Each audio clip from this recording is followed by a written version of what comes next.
মিন দুনিহা সিতরা। পূর্ব দিকে যেতে যেতে একেবারে এমন এক জায়গা পর্যন্ত পৌঁছালেন, তিনি সেখানে গিয়ে দেখলেন এমন এক জাতি, যেই জাতি আর সূর্যোদয়, সূর্য আর তাদের মাঝখানে কোনো অন্তরাল নাই, পর্দা নাই, সরাসরি সূর্যের আলো এই জাতির উপর এসে পড়ছে। সূর্য আর এই জাতির মাঝখানে কোনো পর্দা বা অন্তরায় ছিল না।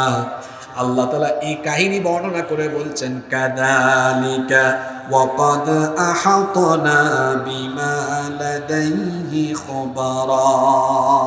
এই হচ্ছে যুলকারনাইনের আসল ঘটনা। আর আল্লাহ তাআলা এই সম্পর্কে পরিপূর্ণ অবগত ছিলেন। যুলকারনাইন এমন এক বাদশা, তিনি পূর্ব দিকে যেতে যেতে পূর্ব দিকের সব দেশ জয় করেছিলেন। পশ্চিম দিকে যেতে যেতে পশ্চিমের শেষ দেশ পর্যন্ত জয়লাভ করে তিনি গোটা দুনিয়াতে ন্যায়, ইনসাফ আর সুবিচারের রাজত্ব প্রতিষ্ঠা করেছিলেন। সুবহানাল্লাহ পড়েন। এবার মূল কাহিনীতে ঢুকে যাচ্ছে, খেয়াল করে শুনেন। এবার তিনি আরেকটা পথ ধরলেন। আল্লাহ বলছেন, সুম্মা আতবাআ সাবাবা। অতঃপর তিনি আরেকটা পথ অবলম্বন করলেন। এবার উত্তর দিকে যেতে লাগলেন। হাত্তা ইযা বালাগা বাইনাস সাদ্দাইনি ওয়াজাদা মিন দুনিহিমা কওমান লা ইয়াকাদুনা ইয়াফকাহুনা কওলা। এরপরে তিনি এমন এক পাহাড়ি রাস্তায় পৌঁছালেন। দুই পাহাড়ের মধ্যবর্তী স্থানে গিয়ে এমন এক জাতিকে পেলেন। খেয়াল করেন, দুইটা পাহাড়, দুই পাহাড়ের মধ্যবর্তী স্থানে এমন একটা জাতিকে পেলেন যাদের ভাষা তিনি বুঝতেছিলেন না। এরা এসে তার কাছে একটা আবেদন জানালো। কি বলল শোনেন। ক্বালু ইয়া যাল করনাইনি ইন্না ইয়াজুজা ওয়া মাজুজা মুফসিদুনা ফিল আরদ। তারা বলল, হে যুলকারনাইন, নিশ্চয়ই ইয়াজুজ আর মাজুজ এই দুই সম্প্রদায় আমাদের উপর জুলুম চালায়, আমাদের উপর অত্যাচার চালায়। তারা গোটা সমাজে, গোটা এলাকায় ত্রাসের রাজত্ব কায়েম করেছে, বিশৃঙ্খলা ঘটায়, সন্ত্রাসী কার্যক্রম ঘটায়। তারা এখানে সবাইকে একসাথে হত্যা করে, তারপরে লুটপাট করে আমাদের জীবনটাকে অতিষ্ঠ করে তুলেছে, আমাদের উপর বড় জুলুম করছে। আমরা তাদের মোকাবেলা করতে পারছি না। আপনার কথা আমরা শুনেছি, গোটা পৃথিবী আপনি জয় করে ফেলেছেন, আপনি আমাদের এখানে এসেছেন, আপনার কাছে আমাদের একটা আবেদন হলো। তারা বলল, তারা তখন বলল, ফাহাল নাজআলু লাকা খরজান আলা আন তাজআলা বাইনানা ওয়া বাইনাহুম সাদ্দা। আপনি কি এই ইয়াজুজ মাজুজ আর আমাদের মধ্যে কোনো একটা দেয়াল বা প্রাচীর নির্মাণ করে দিতে পারবেন? আপনাকে আমরা কিছু টাকা পয়সা দিব, কিছু খরচাপাতি দিব। আপনি এই ইয়াজুজ মাজুজ এই দুই অসভ্য বর্বর গোষ্ঠী থেকে আমাদেরকে একটু সাহায্য করেন, কিছু একটা করেন। তাদের আর আমাদের মাঝখানে একটা প্রাচীর, একটা দেয়াল সৃষ্টি করে দেন। দেখি তো মনোযোগ কেমন আছে আপনাদের। দুই পাহাড়ের মাঝখানে একটা কওম, একটা জাতি যাদের অত্যাচারে অতিষ্ঠ ছিল। এদের নাম কি? হ্যাঁ বলেন। ইয়াজুজ মাজুজ কিন্তু দুইটা আশ্চর্যজনক জাতি, দুইটা আশ্চর্যজনক জাতি, এবং এরা বড় অসভ্য, এরা বড় বর্বর। এই ইয়াজুজ আর মাজুজ এরা কারা? এদের পরিচয় কি?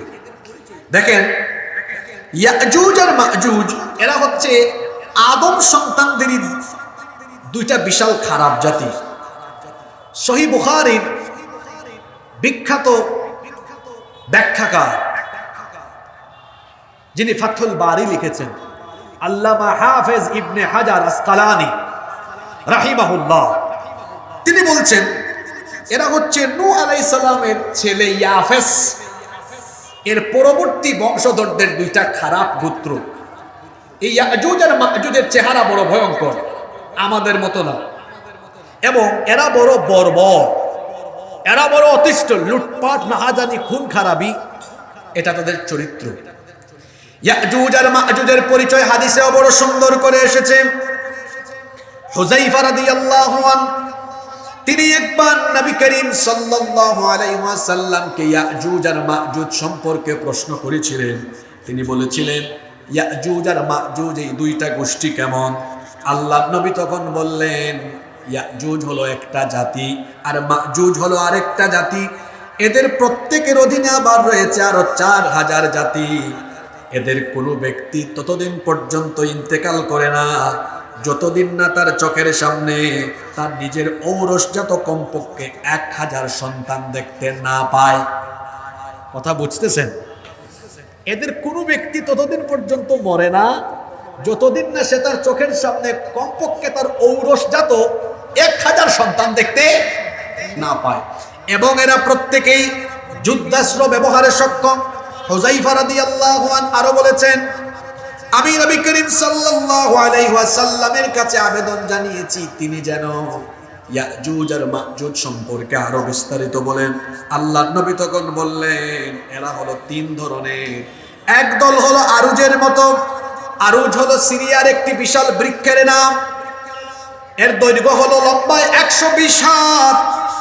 অর্থাৎ ইয়াজুজ মাজুজের একটা গোষ্ঠী হলো এই আরুজ বৃক্ষের মতো 120 হাত। আপনারা কয় হাত? কথা বলে না। আর এরা কয় হাত? তাই না? কি সাধারণ স্বাভাবিক মনে করতেছেন আপনি? কি বর্বর, দেখতে তো ভয়ঙ্কর। আল্লাহর নবী বলেছেন এদের চেহারা বড় ভয়ঙ্কর। সিগারুল উয়ুন, সিগারুল উয়ুন, চক্ষু হলো এদের ছোট ছোট এবং এদের চুল হলো এলোমেলো, অসম্ভব রকমের কুকরানো। এদের ললাট এটা একটু প্রশস্ত, দেখতে একটু ভয়ঙ্কর, বিদঘুটে, কেমন জানি। নবীজি আরো বলেছেন এমন এক জাতি, এরা কোনো ঘোড়া এবং লোহা এদের মোকাবেলায় দাঁড়াতে পারে না। এদের একদল এক কানের উপরে ঘুমায়, আরেক কান মুড়ি দিয়ে থাকে। শুধু তাই নয়, এদের পাশ দিয়ে যদি হাতি, বন্য প্রাণী, উট এবং শূকর অতিক্রম করে, চিন্তা করেন হাতি, বন্য প্রাণী, উট, শূকর, এদের সামনে দিয়ে গেলে উট, বন্য প্রাণী, হাতি, শূকর পর্যন্ত তারা খেয়ে ফেলে, গ্রাস করে ফেলে। আল্লাহু আকবার। এই রকমের বর্বর দুইটা জাতির নাম হলো ইয়াজুজ আর মাজুজ। বাদশাহ জুলকারনাইন যখন 2 পাহাড়ের মধ্যবর্তী এক জায়গায় পৌঁছালেন, তখন ওই এলাকার লোকেরা তার কাছে আবেদন করেছিল, সাহায্য চেয়েছিল, বলেছিল, বাদশাহ জুলকারনাইন এই অসভ্য বর্বর সন্ত্রাসী গোষ্ঠী ইয়াজুজ আর মাজুজ আমাদের উপর অত্যাচার চালায়, আমাদের উপর নিপীড়ন চালায়। আপনি আমাদেরকে এদের অত্যাচার থেকে বাঁচান। দয়া করে আমাদের আর তাদের মধ্যে একটা প্রাচীর নির্মাণ করেন, দেয়াল নির্মাণ করে দেন। প্রয়োজনে আমরা আপনাকে কিছু খরচাপাতিও দিব। যখন এই মজলুম লোকেরা বাদশাহ জুলকারনাইনের কাছে আবেদন করলো, জুলকারনাইন তখন তাদেরকে বলেছিলেন, ক্বালা মা মাক্কান্নি ফীহি রাব্বি খায়রুন ফাআইনুনি বিকুওয়াতিন আজআল বাইনাকুম ওয়া বাইনাহুম রাদমা। তিনি বলেছিলেন, তোমরা আমাকে টাকা পয়সা খরচাপাতি দেওয়ার দরকার নাই, বরং আমার রব আমাকে এমন সামর্থ্য দিয়েছেন, এটাই আমার জন্য উত্তম। আল্লাহু আকবার। তিনি বললেন, তোমরা আমাকে একটা জিনিস দেওয়া লাগবে। সেটা কি? সেটা হলো ফাআইনুনি বিকুওয়া, তোমরা আমাকে শ্রম দিয়ে সাহায্য করো। যদি তোমরা আমাকে শ্রম দিয়ে সাহায্য করো, আজআল বাইনাকুম ওয়া বাইনাহুম রাদমা, যদি আমাকে শ্রম দিয়ে, শক্তি সামর্থ্য দিয়ে সাহায্য করো, তাহলে আমি তোমাদের আর তাদের মাঝখানে এমন একটা প্রাচীর নির্মাণ করে দিব, যেই প্রাচীর ভেদ করে ইয়াজুজ আর মাজুজের গোষ্ঠী কখনোই তোমাদের স্থান পর্যন্ত আসতে পারবে না। আল্লাহু আকবার। এই জাতির লোকেরা, এদের একটা বৈশিষ্ট্য ছিল, এরা ধাতুর ব্যবহার জানতো। হাপড় বা ফুক দিয়ে, নল দিয়ে বাতাস প্রবাহিত করে ধাতুকে উত্তপ্ত করে গলাতে পারত, এবং তারা ধাতুকে গলিয়ে লোহার পিণ্ড এবং গলিত সীসাও তৈরি করতে পারত। এটা ছিল এই জাতির বিশেষ বৈশিষ্ট্য। বাদশাহ জুলকারনাইন এটা জানতেন। এই জন্য তিনি এই জাতির লোকদেরকে তখন বললেন, আতুনি জুবারাল হাদিদ, তোমরা আমাকে লোহার পাত এনে দাও। শুনতেছেন আপনারা? আমি যে ঘটনাটা বলতেছি এটা অতীতের না, শুধু এটা সামনের কিছুদিন পরেও যে ঘটনা ঘটবে এটার সাথে এই ঘটনার একটা মিল আছে। তিনি বলছেন, আতুনি জুবারাল হাদিদ, তোমরা আমাকে লোহার পাত এনে দাও। আমি আগেই বলেছি এই জাতির লোকেরা ধাতু এবং তামার ব্যবহার জানত, এগুলোকে গলিয়ে লোহার পিণ্ড এবং গলিত সীসাও তারা তৈরি করতে পারত। তিনি বললেন, আমাকে লোহার পাত এনে দাও। এরা লোহার পাত আনতে লাগলো। বাদশা জুলকারনাইন দুইটা পাহাড়ের মাঝখানে যে গ্যাপ ছিল, লোহার পাত দিয়ে দুইটা পাহাড়ের পুরা এই মধ্যবর্তী ফাঁকা জায়গাটাকে পূরণ করে দিলেন। লোহার পাত রাখতে রাখতে রাখতে রাখতে এই ফাঁকা জায়গাটা কি করে দিলেন? পূরণ করে দিলেন। এরপরে তিনি কি করলেন? হাত্তা ইযা সাওয়া বাইনাস সাদাফাইনি ক্বালা ফুখু হাত্তা ইযা জাআলাহু নারান ক্বালা আতুনি উফরিগ আলাইহি কিতরা। দুইটা পাহাড়ের মাঝখান যখন তিনি লোহার পাত দিয়ে ভরপুর করে দিলেন, তিনি বললেন, নল আনো। আপনাদের এলাকায় নল বুঝেন তো আপনারা? নল আর কি, পাইপের মতো। তো নল আনছে তারা। তিনি বললেন, সবাই এখানে ফু দাও, ফু। নলের মধ্যে ফু দিয়ে বাতাস প্রবাহিত করে এই তামাকে গলানো হলো। গলানোর ফলে এটা উত্তপ্ত হয়ে আগুন ধরল।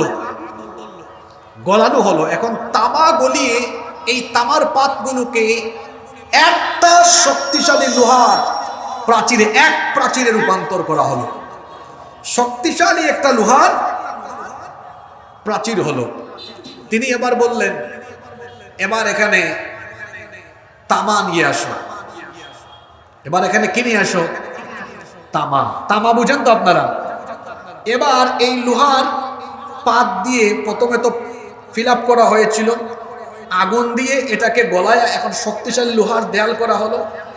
এর উপরে কি ঢেলে দেওয়া হলো? বলেন, কপার। কপার বা তামা। তামা ঢেলে দেওয়া হলো।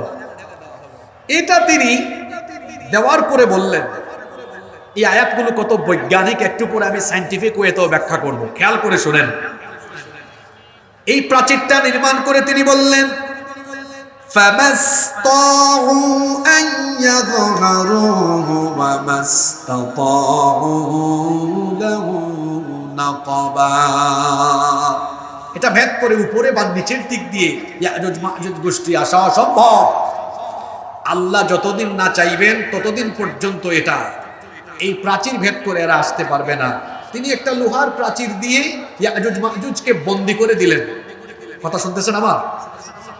এখন প্রশ্ন হতে পারে, হুজুর এতক্ষণ ধরে যে আপনি কথা বলতেছেন, এই লোহার প্রাচীর ইয়াজুজ মাজুজের জন্য বাদশা জুলকারনাইন তৈরি করে এদেরকে আটকায় দিলেন, এই প্রাচীরটা পৃথিবীর কোন দেশের কোথায় অবস্থিত?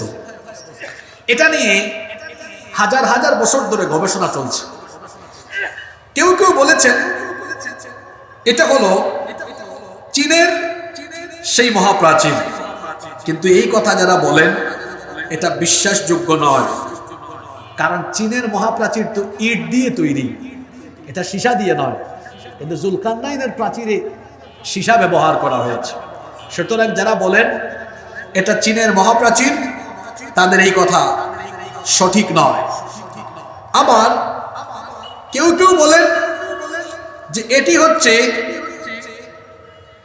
কাস্পিয়ান সাগরের উপকূলে অবস্থিত এই দেয়ালটি, এবং ইতিহাসবিদগণ স্বীকৃতি দেন এই দেয়াল তৈরি করেছিলেন মহাবীর আলেকজান্ডার দ্য গ্রেট। এই দেয়াল তৈরিতে আবার লোহা এবং তামা ব্যবহৃত হয়েছে, এবং সেখানে একটা তোরণও আছে যা কাস্পিয়ান গেট বা আলেকজান্ডার গেট নামে পরিচিত। দারিয়াল এবং দারবেন্ট নামে দুটি শহরে এর ব্যাপ্তি রয়েছে।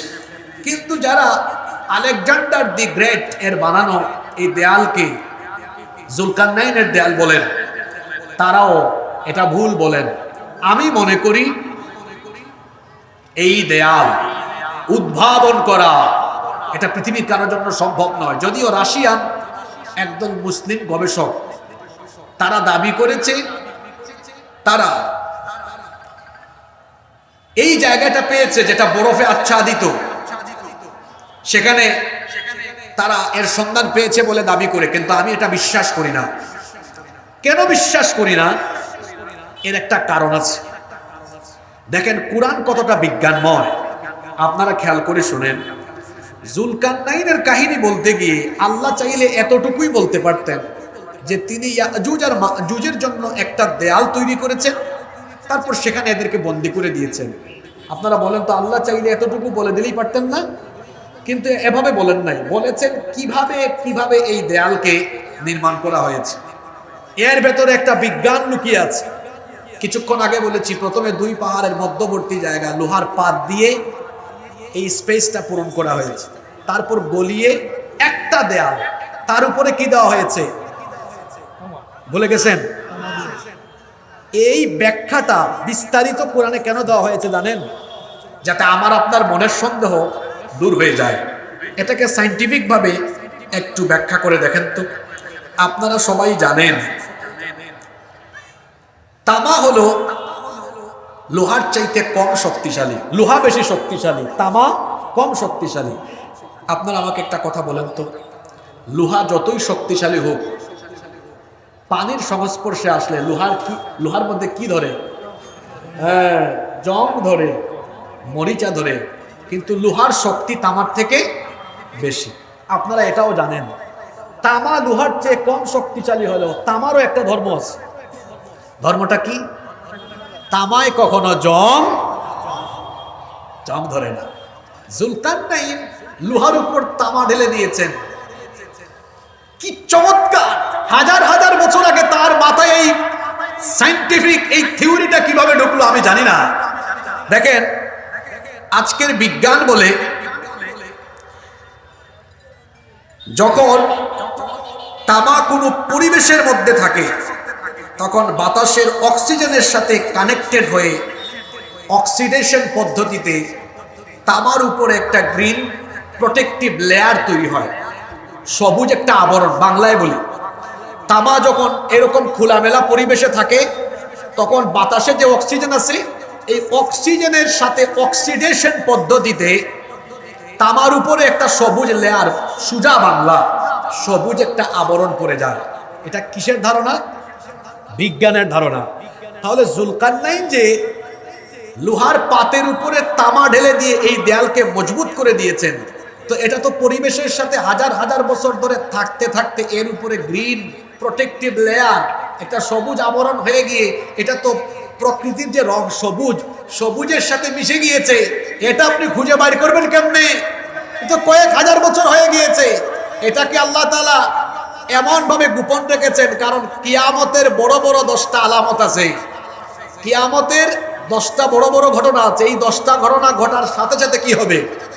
কিয়ামত অনুষ্ঠিত হবে। এর মধ্যে একটা আলামত হলো কিয়ামতের আগে এই বন্দী থাকা দুই গোষ্ঠী ইয়াজুজ আর মাজুজ, তারা এই দেয়াল ভেদ করে পৃথিবীতে এসে তামাম দুনিয়াতে তারা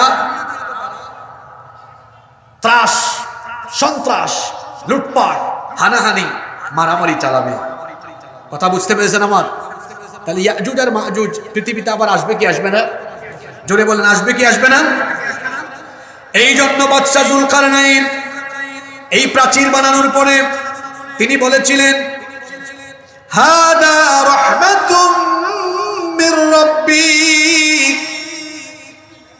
কি চমৎকার কথা!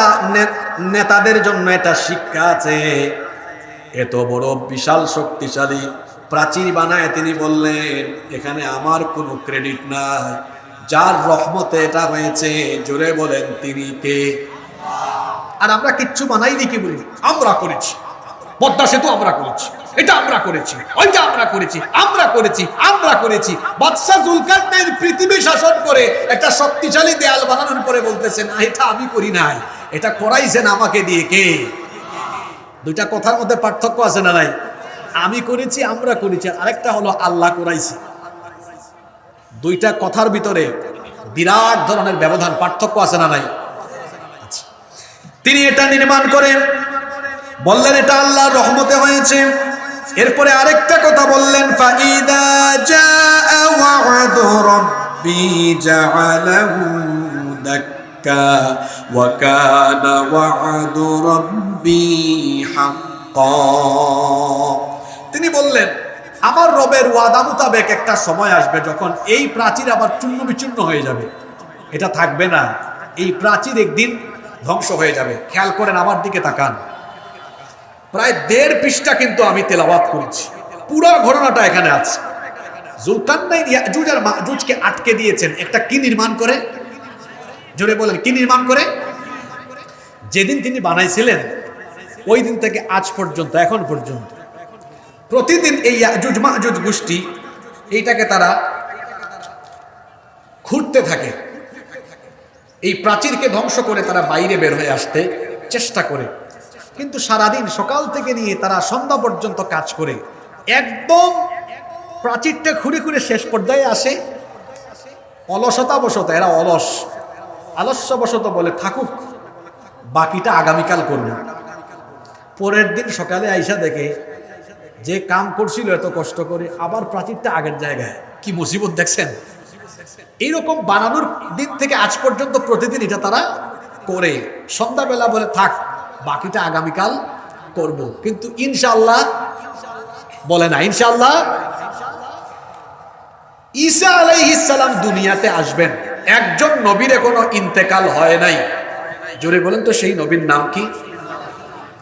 ঈসা আলাইহিস সালাম, মরিয়ম পুত্র ঈসা আলাইহিস সালাম, ওনার এখনো ইন্তেকাল হয় নাই। তাকে আল্লাহ আসমানে উঠায় রেখেছেন। দাজ্জাল এসে যখন গোটা দুনিয়াতে তার দাজ্জালীয় কর্মকাণ্ড চালাবে, দাজ্জালের কর্মকাণ্ডে যখন পৃথিবীর মানুষ দিশেহারা হয়ে যাবে, দাজ্জালের কর্মকাণ্ডে যখন মানুষেরা ফ্রাস্ট্রেট হয়ে যাবে, গোটা পৃথিবী যখন দাজ্জালীয় কর্মকাণ্ডে, দাজ্জালীয় ত্রাস, দাজ্জালীয় ভয়াবহ কর্মকাণ্ডে মানুষ যখন অতিষ্ঠ হয়ে যাবে, আল্লাহ তাআলা সিরিয়ার দামেস্কের পূর্ব দিকের সাদা গম্বুজওয়ালা মসজিদে সাইয়েদনা ঈসা আলাইহিস সালামকে পাঠাবেন। তিনি আসার পরে ইমাম মাহদী আলাইহিস সালাম এবং মুসলমানদেরকে নিয়ে দাজ্জাল আর তার বাহিনীকে মোকাবেলা করে বর্তমান ফিলিস্তিনের বাবেলুদে তিনি দাজ্জালকে কতল করবেন, হত্যা করবেন। আল্লাহু আকবার। গোটা পৃথিবীর পরিবেশ শান্ত হয়ে যাবে, গোটা পৃথিবীর পরিস্থিতি শান্ত হয়ে যাবে। কিন্তু এর কিছুদিন পরেই দেখা যাবে এমন দুইটা জাতি পৃথিবীতে নেমে আসবে। আল্লাহ তাআলা বলছেন, ইন্নী কদ আখরাজতু ইবাদাল্লি লা ইয়াদান লি আহাদিন বিকিতালিহিম। ঈসা আলাইহিস সালামকে আল্লাহ তাআলা বলবেন, হে ঈসা, তুমি তো দাজ্জালকে আর তার বাহিনীকে হত্যা করেছো, কিন্তু দাজ্জালের চাইতে ভয়াবহ দুইটা জাতি আছে, এরা এখন পৃথিবীতে নেমে আসবে। এরা কিভাবে নেমে আসবে শুনেন। আল্লাহ তাআলা কোরআনে কারীমের 21 নম্বর সূরা সূরাতুল আম্বিয়া এর 96 নম্বর আয়াতে বললেন, হাত্তা ইদা ফুতিহাত ইয়াজুজ ওয়া মাজুজ ওয়া হুম মিন কুল্লি হাদাবিন ইয়ানসিলুন। উঁচু উঁচু ভূমি থেকে তারা নেমে আসতে থাকবে। এই ইয়াজুজ আর মাজুজ কিভাবে নামবে? এরা তো প্রতিদিন চেষ্টা করে, শেষ দিকে আসে বলে আগামীকাল করব, আয়সা দেখে পরের দিন এই অবস্থা। কিন্তু দাজ্জালকে হত্যা করার পরে একদিন হঠাৎ করে ভুলবশত এদের মুখ দিয়ে ইনশাআল্লাহ বের হবে। এই ইয়াজুজ আর মাজুজ একদিন সন্ধ্যাবেলা বলবে, থাকুক আজকে বহুত কাম করছি, বাকিটা আগামীকাল করব ইনশাআল্লাহ। পরের দিন আয়সা দেখবে কাম যা করে গেছে ওখানে